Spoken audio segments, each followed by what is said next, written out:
की कथा में आप लोगों ने गोपियों के साथ महारास की लीला का दर्शन किया और भगवान गोपियों की कठिन परीक्षा लेने के बाद उन गोपियों को दर्शन देते हैं। कहते हैं जहां प्रेम होता है वहीं परीक्षा भी होती है। अगर प्रेम नहीं तो फिर परीक्षा किस बात की। भगवान के प्रति यदि प्रेम है तो परीक्षा जीवन में होती है। कभी कभी जीवन में आप गौर करते होंगे कि जो व्यक्ति बहुत धर्म और पुण्य करता है उसके जीवन में सबसे ज्यादा कष्ट होते हैं, और जितने पापी पुरुष हैं वो सबसे ज्यादा सुखी होते हैं। तो इसका कारण ये नहीं है कि वो पाप करते हैं इसलिए सुख मिलता है उनको। एक बार एक व्यक्ति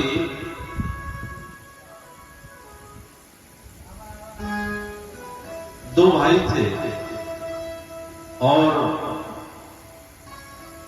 एक भाई पढ़ने में बहुत तेज था, एक भाई एकदम नालायक था। तो जो पढ़ने में तेज था उसके अंदर पूजा पाठ, भक्ति भाव, श्रद्धा, विश्वास सब भगवान के प्रति था। खूब मन लगा करके पढ़ाई करता था। और जो एकदम नालायक था उसकी प्रकृति धीरे धीरे दुष्ट स्वभाव की बनती गई। काफी दिनों के बाद दोनों भाई अलग हो जाते हैं। तो एक भाई भगवान का परम भक्त बनता है और दूसरा बहुत बड़ा शत्रु बनता है। दूसरा भाई बदमाश बन गया, चोर डकैत बन गया। वर्षों के बाद दोनों भाई एक जगह पर फिर से मुलाकात करते हैं। एक जगह मुलाकात हुई तो देखता क्या है कि जो बदमाश हुआ है, जिन्होंने दुष्टता का रास्ता पकड़ लिया, उसके पास गाड़ी है, घोड़ा है, बैंक बैलेंस है, खूब बढ़िया मकान है, 4-6 नौकर चाकर घूम रहे हैं। ये महाराज जो भगवान के भक्त थे ये पैदल लोटा लेकर के गंगा जी स्नान करने जा रहे थे। तो दूसरा वाला भाई सामने से चला रहा था और जब इनके करीब पहुंचा तो इनके पांव में कांटे गड़ गए, और कांटे भी ऐसे गड़े कि वो हाथ से निकालने से नहीं निकल रहे थे। तो उसको बड़ा मुश्किल से किसी तरह से निकाल करके वो भाई पैर पकड़ के अपना बैठा हुआ था। दूसरा वाला जब आया तो देखा कि ये तो मेरा भाई है, गाड़ी से उतर गया, पास गया और पूछने लगा कि अरे भैया ये क्या हो गया, क्या दशा बना ली तुमने अपनी। देखो तुम इतना प्रेम करते थे, इतना पढ़ते थे, पढ़ाई लिखाई में रातों दिन मन लगाते थे, भगवान की पूजा करते थे, धर्म कर्म करते थे, आज पैदल घूम रहे हो, लोटा लेकर के स्नान करने जा रहे हो। देखो मैं भले ही नहीं पढ़ा लेकिन आज बड़ी बड़ी गाड़ियां मेरे पास हैं और साथ साथ बैंक बैलेंस लिया, खूब बढ़िया आलीशान मकान है मेरा।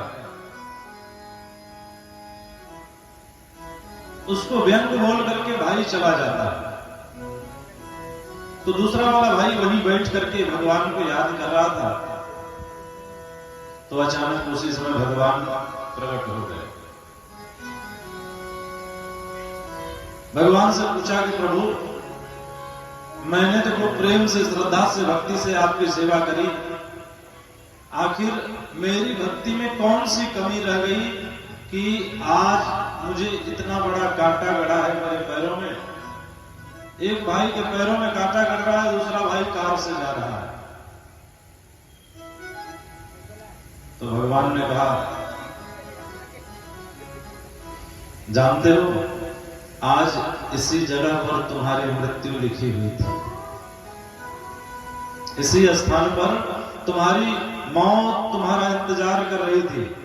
तुम्हारी भक्ति का प्रभाव था, पूजा पाठ का प्रभाव था, श्रद्धा और विश्वास का प्रभाव था कि आज तुम्हारी मौत एक कांटा बन करके चुभी और छोटा सा घाव दे करके निकल गई, नहीं तो आज तुम जिंदा नहीं बचते। और जहां तक रहा सवाल तुम्हारे भाई का, तो तुम्हारे भाई के पूर्व जन्म के इतने पुण्य हैं कि इस जन्म में उसको राजा बनने के लिए लिखा हुआ था। इस जन्म में वो राजा बनता, लेकिन उसके कर्म इतने बिगड़ते चले गए, इतने बिगड़ते चले गए, वह राजयोग धीरे धीरे समाप्त हो गया और इसे धन दौलत सुख ये सब प्राप्त हो गया। जितने दिन तक उसके पुण्य है उतने दिन तक इसके पास रहने वाला है, फिर उसके बाद देखना अपने आप समाप्त हो जाएगा। काफी दिनों के बाद देखता क्या है कि भाई का सारा धन खत्म हो गया, जुए में हार जाता है, और इधर भाई का एक्सीडेंट हो जाता है, वो एक्सपायर हो जाता है। और दूसरा जो भगवान का भक्त था वो धीरे धीरे धीरे धीरे अपने सारे पाप कर्मों को नष्ट कर दिया और अंत में भगवान के परम गोलोक धाम को प्राप्त हो जाता है। तो कहने का मतलब जहां पर श्रद्धा है, प्रेम है, विश्वास है, वही परीक्षा है। गोपियां कहीं तपस्या करने कभी नहीं गई। कोई गोपी किसी जंगल में जाकर के तपस्या नहीं करी, सबके अंदर बस कृष्ण के प्रति प्रेम भरा हुआ था, और उसी प्रेम का कारण, उसी प्रेम का नतीजा था कि भगवान उन गोपियों को परीक्षा लेने के बावजूद प्राप्त हो गए।